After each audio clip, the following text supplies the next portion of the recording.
1 João capítulo 5, de 6 a 12.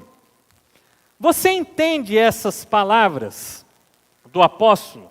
E a palavra de Deus nos diz assim: este é aquele que veio por meio de água e sangue, Jesus Cristo, não somente por água, mas por água e sangue. E o Espírito é quem dá testemunho, porque o Espírito é a verdade.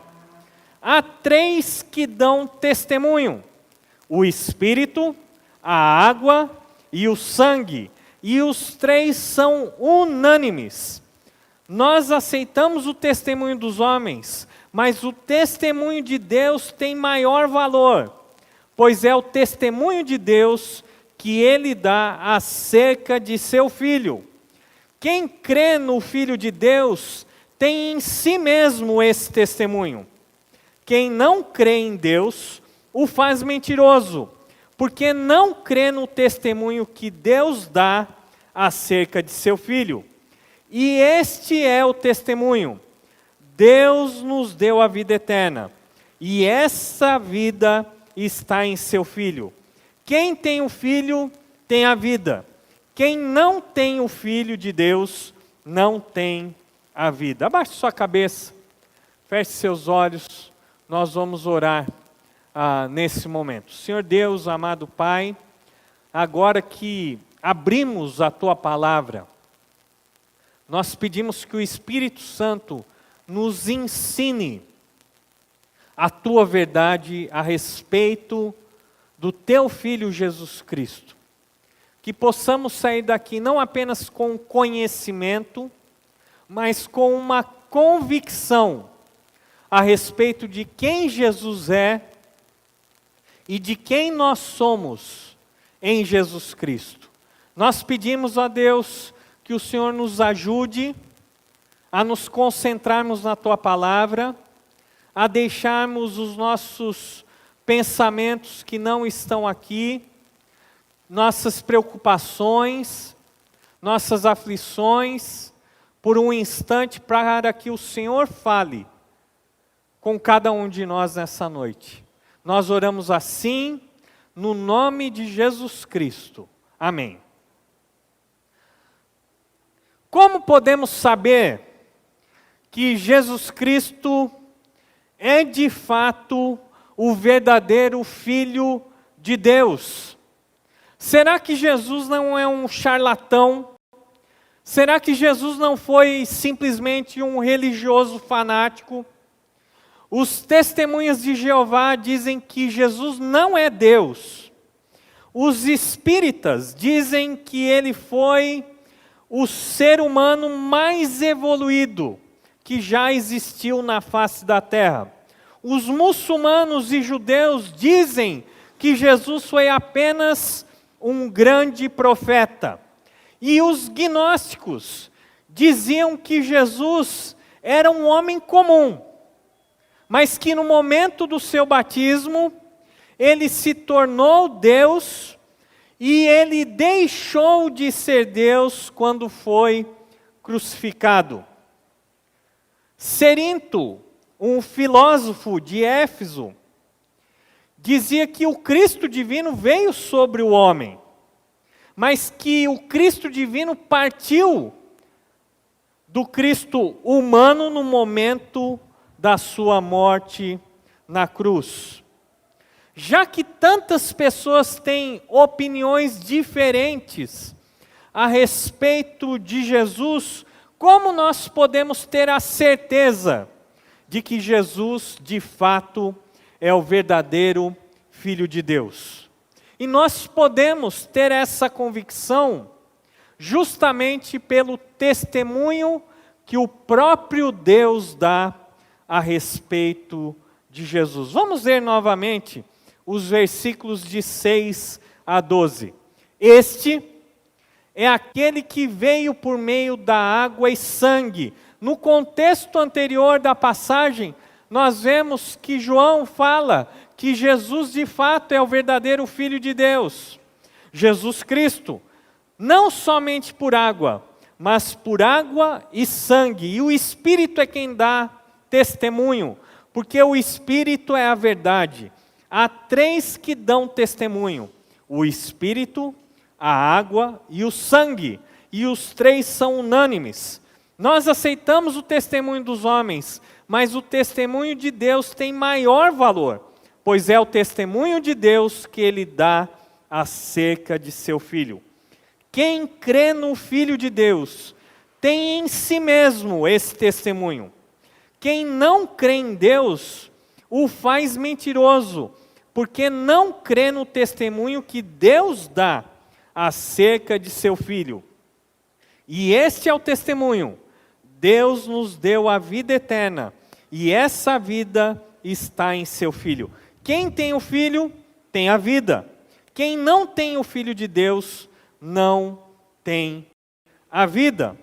Nesse texto, nós vamos aprender três grandes verdades. Em primeiro lugar, nós vamos justamente aprender a respeito do tríplice testemunho de Deus. Veja bem o que João escreve nesses três primeiros versículos. E esses três primeiros versículos parecem um pouco obscuros, difíceis de entender. Mas nós vamos agora estudar a palavra de Deus e tudo aquilo que parece obscuro vai se tornar claro, e isso vai fazer uma grande diferença em nossa vida. Vejamos então o tríplice testemunho de Deus. Este é aquele que veio por meio de água e sangue, Jesus Cristo. Não somente por água, mas por água e sangue. E o Espírito é quem dá testemunho, porque o Espírito é a verdade. Há três que dão testemunho: o Espírito de Deus, a água e o sangue. E os três são unânimes. Nós encontramos aqui três testemunhos a respeito de Jesus. Três testemunhas que afirmam que Jesus de fato é o verdadeiro Filho de Deus: a água, o sangue e o próprio Espírito Santo de Deus. Muitas interpretações têm sido dadas ao significado da água e do sangue. Alguns acreditavam que a água poderia representar o batismo e o sangue a ceia do Senhor. Outros dizem que a lança que perfurou o lado de Jesus poderia ser esse testemunho, uma vez que, quando Jesus foi perfurado, jorrou dele água e sangue. Porém, o mais coerente que nós podemos entender sobre o significado desse tríplice testemunho, e principalmente a respeito do que é o testemunho da água e o que é o testemunho do sangue, é aquela interpretação que nos diz que a água diz respeito ao batismo do Senhor Jesus Cristo. E o sangue faz referência à sua morte na cruz do Calvário. No batismo de Jesus Cristo, nós temos o início do seu ministério messiânico. E na morte de Jesus Cristo, nós temos a conclusão do seu ministério e da sua obra redentora. Veja o que a Bíblia nos diz lá em João,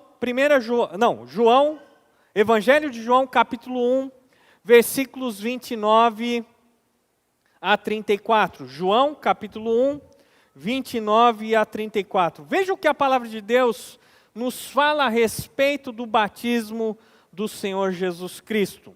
No dia seguinte, João viu Jesus aproximando-se e disse: vejam, é o Cordeiro de Deus que tira o pecado do mundo. Este é aquele a quem me referi quando disse: vem depois de mim um homem que é superior a mim, porque já existia antes de mim. Eu mesmo não o conhecia, mas por isso é que vim batizando com água, para que ele viesse a ser revelado a Israel. Então João deu o seguinte testemunho: eu vi o Espírito descer do céu como pomba e permanecer sobre ele. Eu não o teria reconhecido, se aquele que me enviou a batizar com água não me tivesse dito: aquele sobre quem você vir o Espírito descer e permanecer, esse é o que batiza com o Espírito Santo. Eu vi e testifico que este é o Filho de Deus. Veja agora o que o evangelista Lucas nos diz no capítulo 3, versículos 21 e 22. Lucas, capítulo 3, 21 a 22. E a palavra de Deus nos diz: quando todo o povo estava sendo batizado, também Jesus o foi. E enquanto ele estava orando, o céu se abriu, e o Espírito Santo desceu sobre ele em forma corpórea, como uma pomba. Então veio do céu uma voz: tu és o meu Filho amado, em ti me agrado.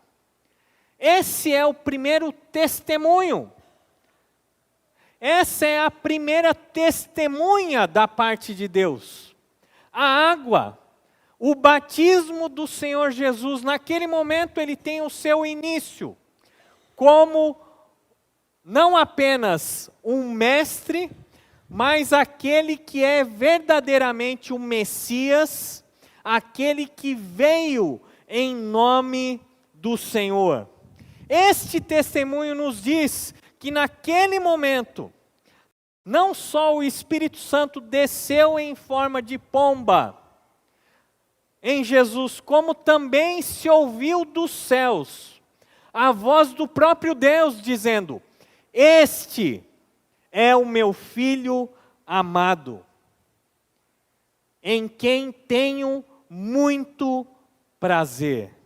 Esse então é o primeiro testemunho que nós encontramos a respeito de Jesus Cristo. A água testifica que Jesus é verdadeiramente o Filho de Deus. Mas não apenas a água, não apenas o batismo do Senhor Jesus, mas também o sangue. E o sangue, ele representa o momento da morte de Jesus Cristo. Abra sua Bíblia agora, também no Evangelho de João, capítulo 19, versículos de 28 a 37. João, capítulo 19, versículos de 28 a 37. A palavra de Deus nos diz assim: mais tarde, sabendo então que tudo estava concluído, para que a Escritura se cumprisse, Jesus disse: tenho sede. E estava ali uma vasilha cheia de vinagre. Então, embeberam uma esponja nela, colocaram a esponja na ponta de um caniço de sopo e a ergueram até os lábios de Jesus. Tendo-o provado, Jesus disse: está consumado. Com isso, curvou a cabeça e entregou o Espírito. Esse era o dia da preparação e o dia seguinte seria um sábado, especialmente sagrado.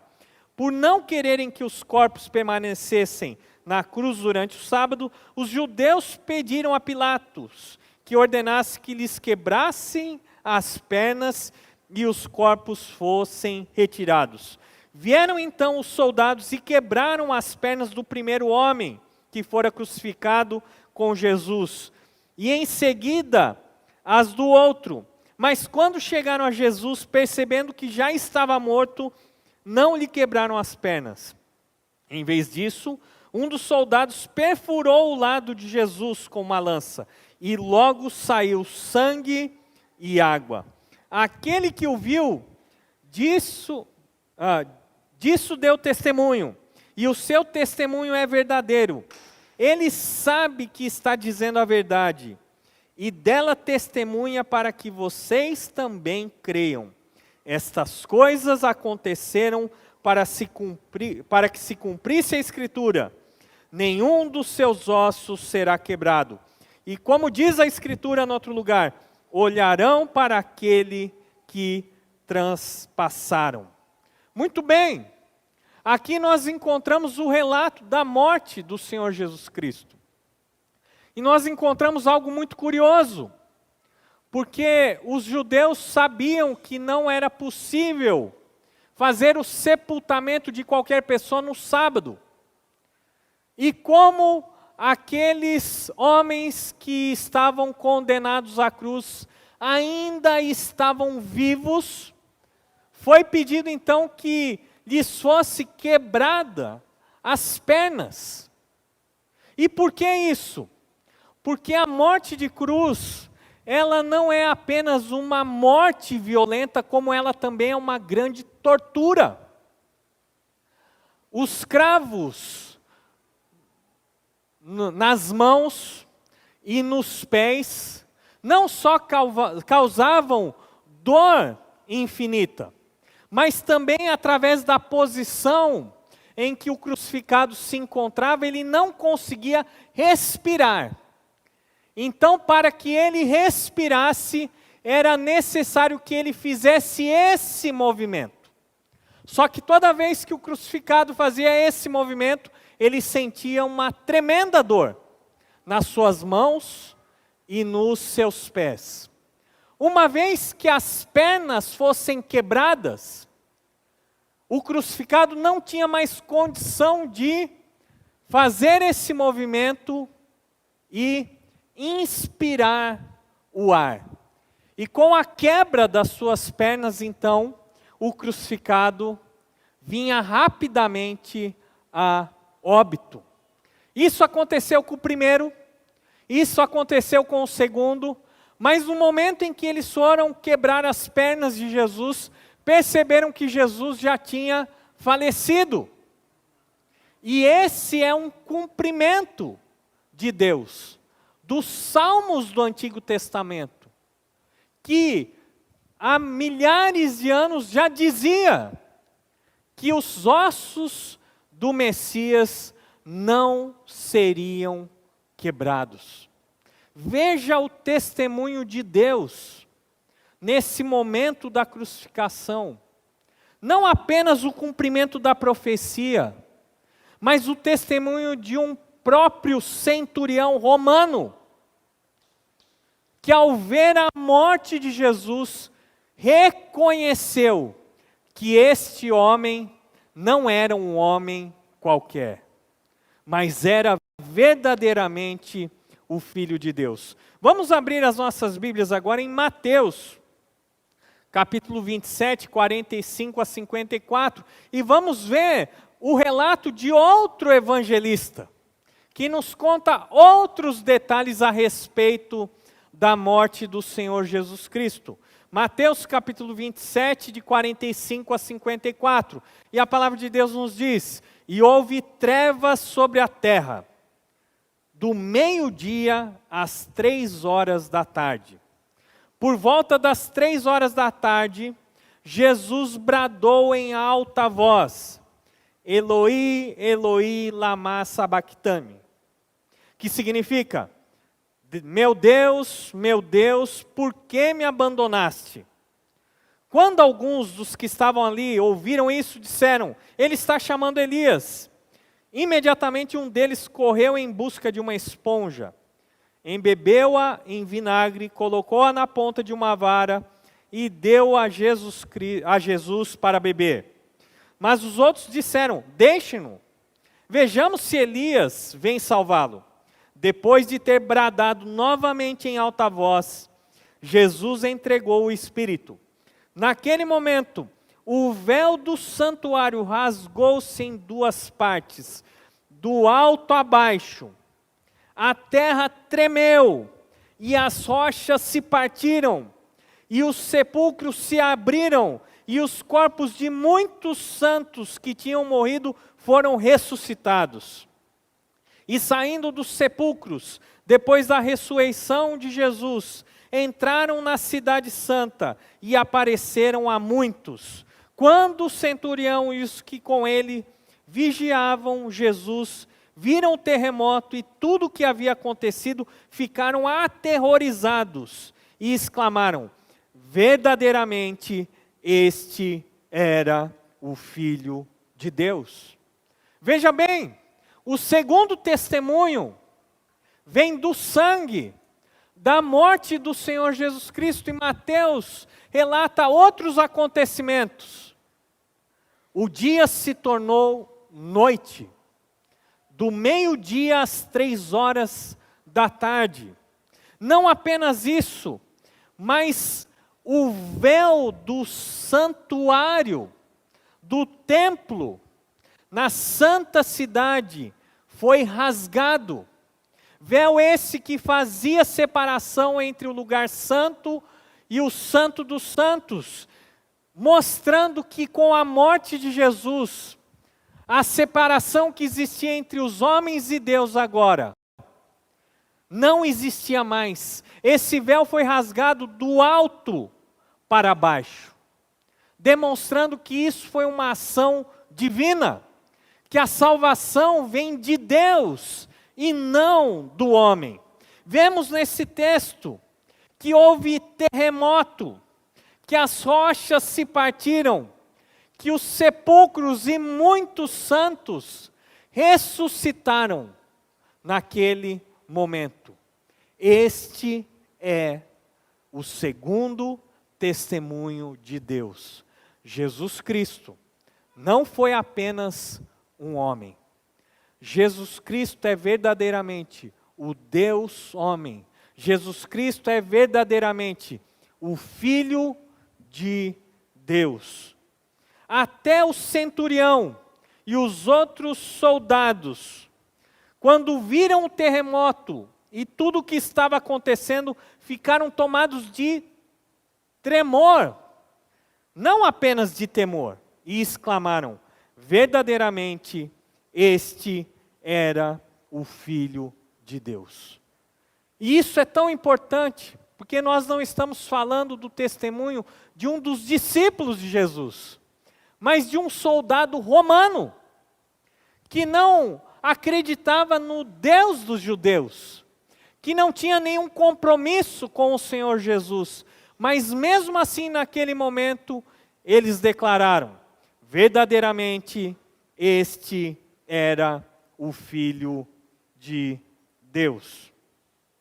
Jesus se identifica com os homens no seu batismo e também na sua morte. Na sua morte ele fez a expiação pelos nossos pecados, ele retirou os nossos pecados e os carregou para longe. Se ele, Jesus Cristo, não foi verdadeiramente o Deus homem, ele não tem poder para nos reconciliar com Deus.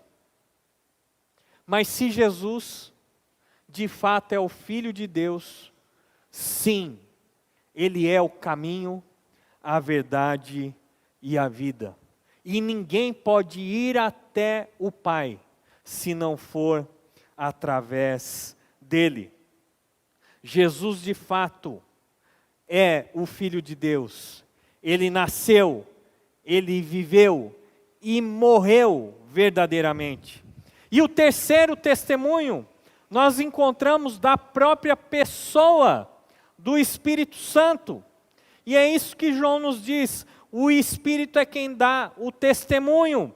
O Espírito fala a verdade a respeito de Jesus Cristo. João capítulo 14, versículo 17, nós vemos o seguinte: o Espírito da verdade, o mundo não pode recebê-lo, porque não o vê nem o conhece.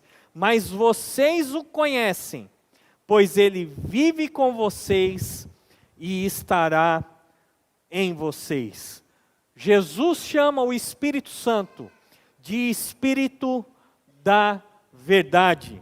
Não apenas que ele é verdadeiro, mas que ele fala aquilo que é verdade. João capítulo 15, versículos 26 e 27, nós vemos o seguinte: quando vier o conselheiro, e nós já aprendemos, a palavra Paráclitos, que também pode ser conselheiro ou consolador, que eu enviarei a vocês da parte do Pai. O Espírito da verdade que provém do Pai, ele testemunhará a meu respeito. E vocês também testemunharão, pois estão comigo desde o princípio. O Espírito Santo dá testemunho a respeito de Jesus Cristo. E os discípulos de Jesus também dão esse testemunho. E por isso, João, o discípulo amado, ele dá testemunho do Senhor Jesus Cristo em toda a sua carta. Vamos ver agora Atos capítulo 5, versículo 32. Atos 5, 32 nos diz assim: nós somos testemunhas dessas coisas, bem como o Espírito Santo, que Deus concedeu aos que lhe obedecem. O capítulo 5 nos mostra os discípulos de Jesus, os apóstolos, testemunhando, com intrepidez, com alegria, com ousadia, a respeito das profecias e do cumprimento das profecias na pessoa de Jesus Cristo. E eles ali dizem para o povo de Jerusalém que eles são testemunhas dessas coisas, mas não somente eles, mas o próprio Espírito Santo que Deus concede a todos os que lhe obedecem. É o Espírito Santo que testemunha, através das nossas vidas, que Jesus Cristo é verdadeiramente o Filho de Deus. Por isso, ao lermos agora os 3 primeiros versículos desse trecho, nós temos um entendimento. Este é aquele que veio por meio de água e sangue, através do batismo e da sua morte, Jesus Cristo. Não somente pelo batismo, mas pelo batismo e pelo sangue. E o Espírito é quem dá testemunho, porque o Espírito é a verdade. Há 3 que dão testemunho: o Espírito Santo de Deus, a água do batismo e o sangue de Cristo derramado na cruz. E os 3 são unânimes: Jesus é verdadeiramente o Filho de Deus. Mas o texto continua, e nós vamos aprender além do tríplice testemunho de Deus a respeito de Jesus, nós vamos aprender também que o testemunho de Deus é maior que o testemunho dos homens. Lá no versículo 9, acompanhe comigo a leitura de 1 João capítulo 5, versículo 9. E olha só o que João nos diz: nós aceitamos o testemunho dos homens, mas o testemunho de Deus tem maior valor, pois é o testemunho de Deus que Ele dá acerca de seu Filho. O testemunho de Deus tem muito mais valor que o testemunho dos homens. Para entendermos o que João estava querendo dizer aqui, nós precisamos voltar um pouco na história e entender como funcionava o sistema legal no mundo antigo e principalmente na Judéia. No mundo antigo, a verdade era atestada sempre pela testemunha de 2 ou 3 pessoas. Para que algo fosse considerado verdadeiro, para que algo fosse descartado como mentira, era necessária que 3 ou 2 pessoas comparecessem e testemunhassem a mesma verdade, o mesmo fato. Deuteronômio, capítulo 17, versículo 6. Deuteronômio, capítulo 17, versículo 6, nós vemos: pelo depoimento de 2 ou 3 testemunhas, tal pessoa poderá ser morta, mas ninguém será morto pelo depoimento de uma única testemunha. Lemos ainda em Deuteronômio, capítulo 19, versículo 15. Uma só testemunha não é suficiente para condenar alguém de algum crime ou delito. Qualquer acusação precisa ser confirmada pelo depoimento de 2 ou 3 testemunhas. Vamos agora lá para o Novo Testamento. Mateus capítulo 18, versículo 16. E aqui o contexto da passagem é o contexto onde a igreja se reúne para disciplinar um irmão que está em pecado. Veja bem o que Mateus 18, 16 nos diz. Mas se ele não ouvir, leve consigo mais 1 ou 2 outros, de modo que qualquer acusação seja confirmada pelo depoimento de 2 ou 3 testemunhas. Vamos agora para 1 Timóteo, capítulo 5, versículo 19.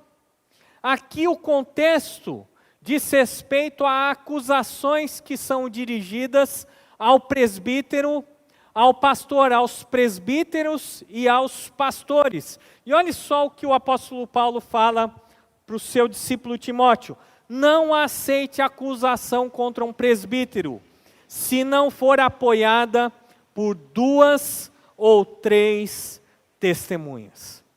Então veja bem, o que João está dizendo é que Deus traz 3 testemunhas, como a lei exigia, como era o costume no mundo antigo para se estabelecer a verdade.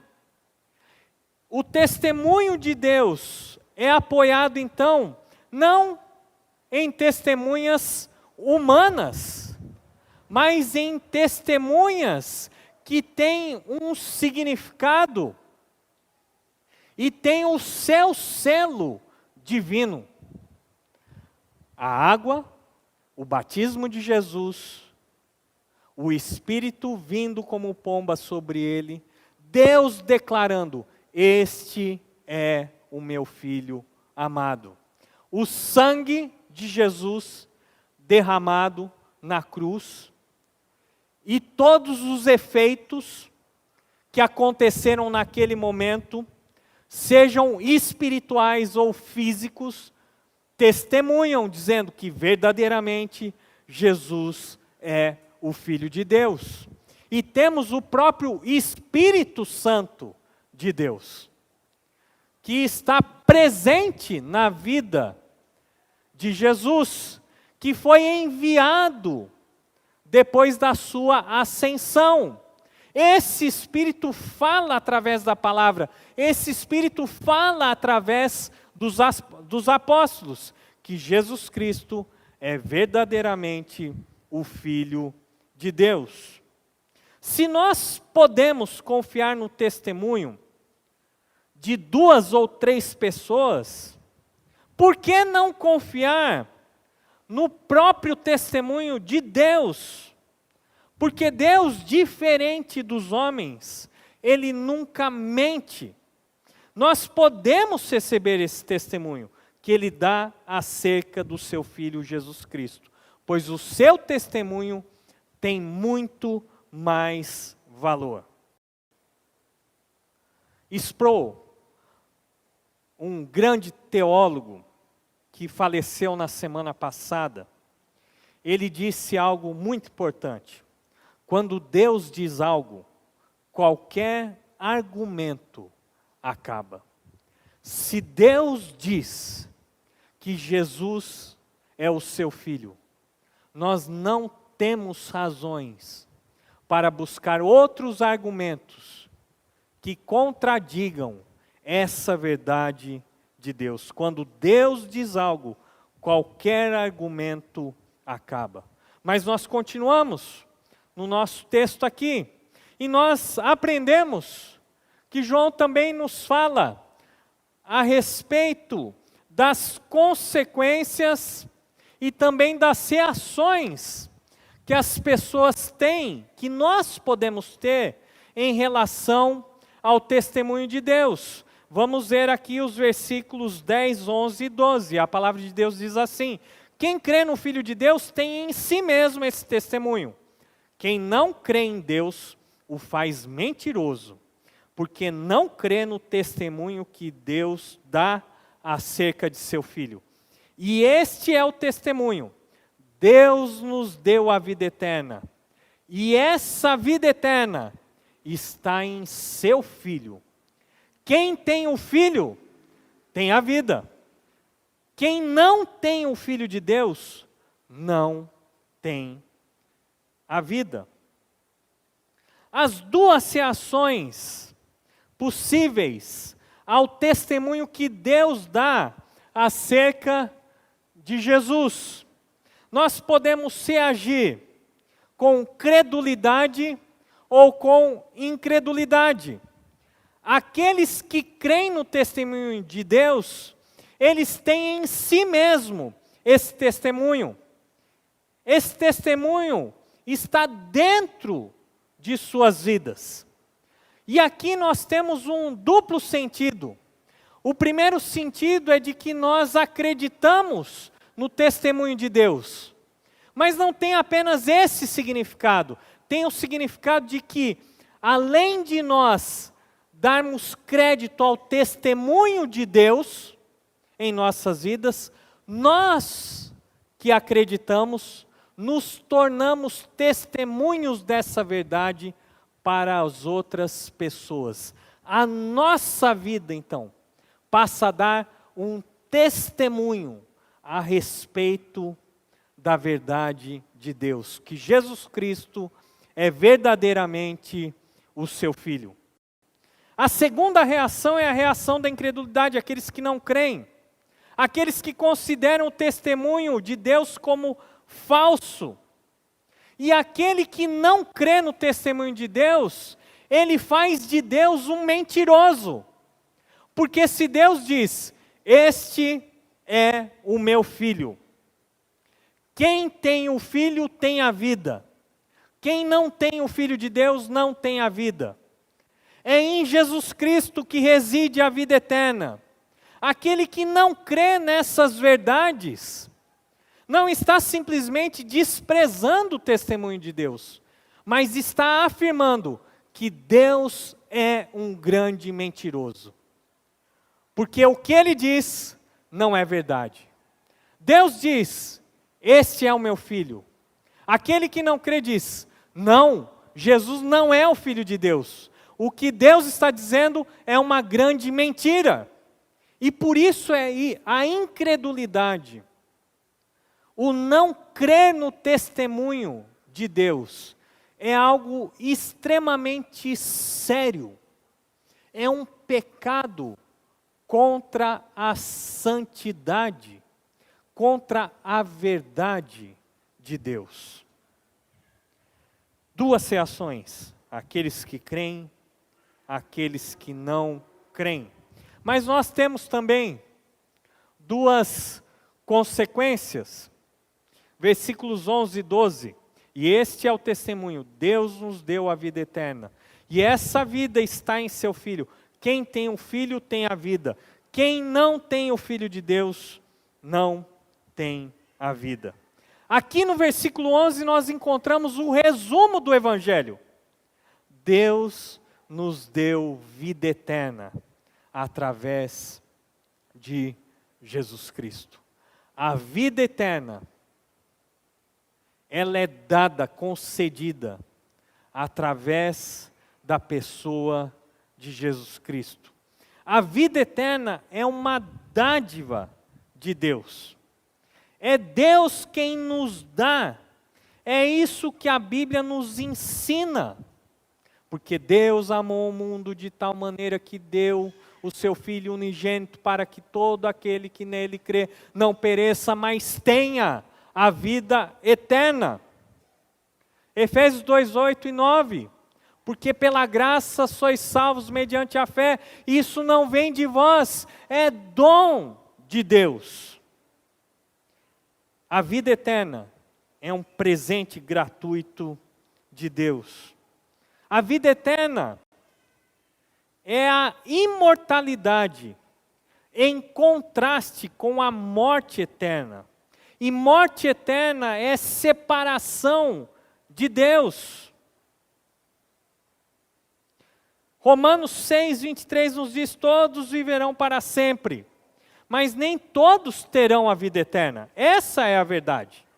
Nós podemos passar a eternidade na presença de Deus ou debaixo da ira eterna de Deus.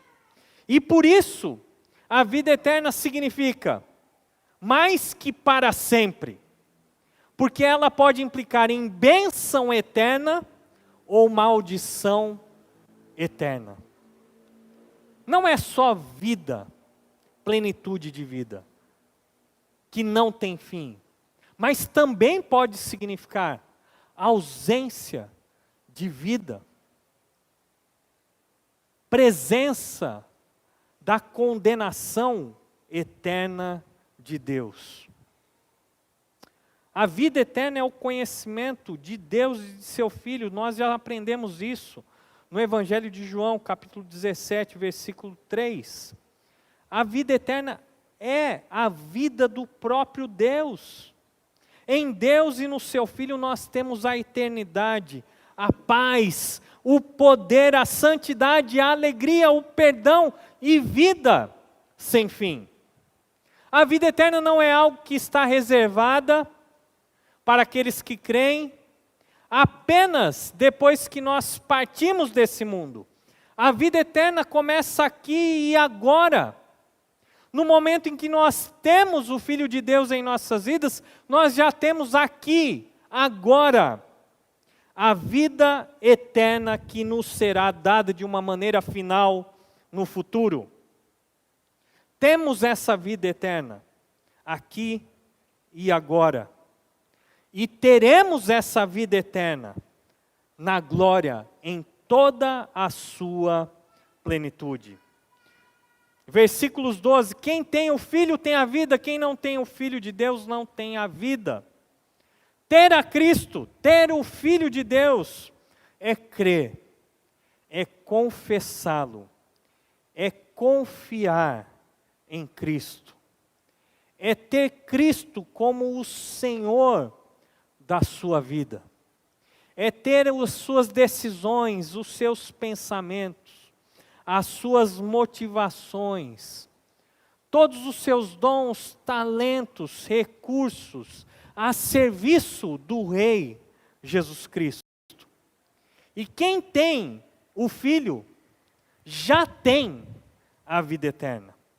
Mas aquele que não tem o Filho de Deus, João é categórico, não tem a vida, não tem a vida eterna. Deus no banco, não dos céus, mas no banco das testemunhas. E Deus no banco das testemunhas diz: Jesus Cristo é verdadeiramente o meu Filho amado. Quem tem o Filho tem a vida. Quem não tem o Filho de Deus não tem a vida. E eu quero terminar contando uma história muito interessante que eu li algumas semanas atrás. Um homem muito rico, culto, na Inglaterra, tinha um único filho. E esse filho, quando criança, tinha o costume de pintar em telas, imitando algumas obras de arte que o seu pai tinha em sua mansão. Alguns anos depois, aquele filho desse homem muito rico veio a falecer. E anos mais tarde, então, aquele homem resolve leiloar todas as suas obras de arte, que tinham um valor incalculável. Eram dezenas de quadros de pinturas renomadas, que eram muito cobiçadas por museus e colecionadores. Mas naquele dia essas obras iam ser leiloadas, algo inusitado aconteceu. Porque a primeira obra a ser leiloada era um quadro que tinha sido pintado pelo seu filho, que não tinha nenhuma beleza aparente, que foi feito através de um rabisco, de rabiscos de uma criança. E aquele quadro, então, foi exibido, não tinha um valor mínimo, e foi a primeira obra que foi leiloada. Lógico que os representantes dos museus e os colecionadores não se interessaram por aquela obra, mesmo depois de saber da história sobre o quadro.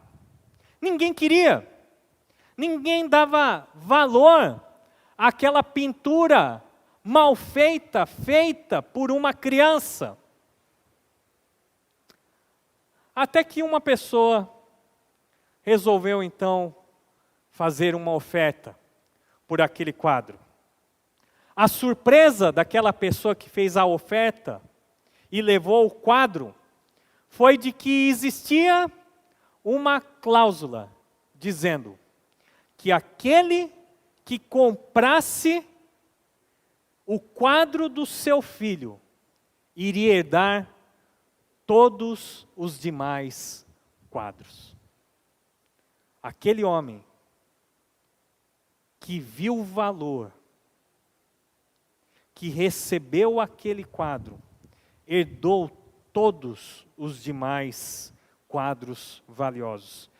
É isso que João diz quando diz: quem tem o Filho tem a vida eterna. Quem não tem o Filho de Deus não tem a vida. Abaixe sua cabeça, feche seus olhos, nós vamos orar. Senhor Deus, amado Pai, hoje nós ouvimos o seu testemunho a respeito do seu Filho Jesus Cristo.